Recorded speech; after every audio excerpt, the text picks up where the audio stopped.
কোরআনের অর্থ শোনা যাবে না, এটা আলেমদের কাজ। শুধু আলেমরা কোরআন ধরবে, আলেমরা পড়বে, এই কথাটা কি ঠিক? কোরআন থেকে আপনি দূরে থাকলে আপনি বুঝতে পারবেন কোনটা শুদ্ধ কোনটা অশুদ্ধ, কোনটা সত্য কোনটা মিথ্যা, আপনি বুঝতে পারবেন?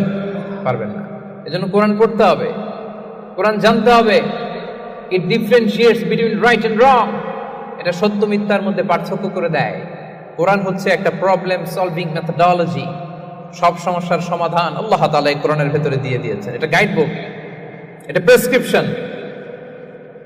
কোরআনটা কি প্রেসক্রিপশন, বুঝেন তো? ডক্টরের কাছে গেলে লিখে দেয় ঠিক এমন এমন ভাবে চলবেন, এটা খাবেন এটা খাবেন না, this are the dos and don'ts for you. তো কোরআন হচ্ছে একটা প্রেসক্রিপশন। এই কোরআন থেকে প্রেসক্রিপশন নিতে হবে। কোরআন থেকে প্রেসক্রিপশন না নিলে আপনার চিন্তা শুদ্ধ হবে না। কোরআন থেকে প্রেসক্রিপশন না নিলে আপনার আত্মা প্রশান্ত হবে না। কোরআন থেকে প্রেসক্রিপশন না নিলে আপনার ফ্যামিলিটা সুন্দর হবে না।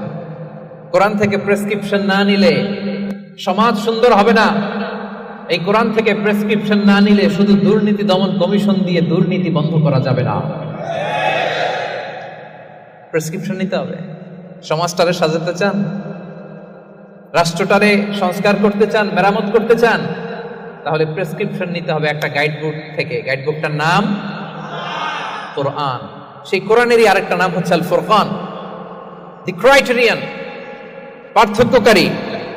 ইট differentiates between right and wrong. Quran সত্য মিথ্যার মধ্যে পার্থক্য করে দেয়। আপনি কোরআন পড়েন, আপনি বুঝে যাবেন কোনটা সত্য কোনটা মিথ্যা।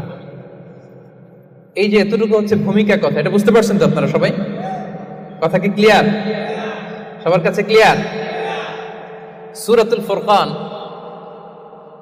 সম্পর্কে সহিহ বুখারীতে একটা হাদিস এসেছে।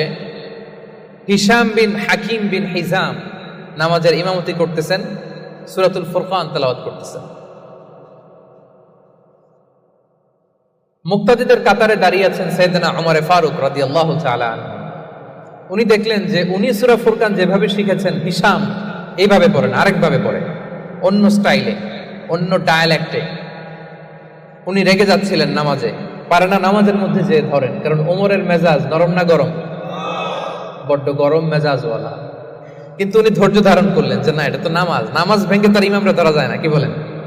সালাম ফিরাইতে হবে না?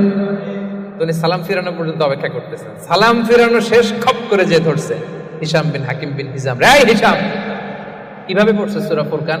বিশ্বনবী তো আমাকে এইভাবে শিখায় নাই। হিশাম বলে আমি তো এভাবেই বিশ্বনবীর কাছে শিখেছি। ওমর বলে না, বিশ্বনবী তো আমাকে এইভাবে শেখায় নাই, অন্যভাবে শিখিয়েছে। হিশাম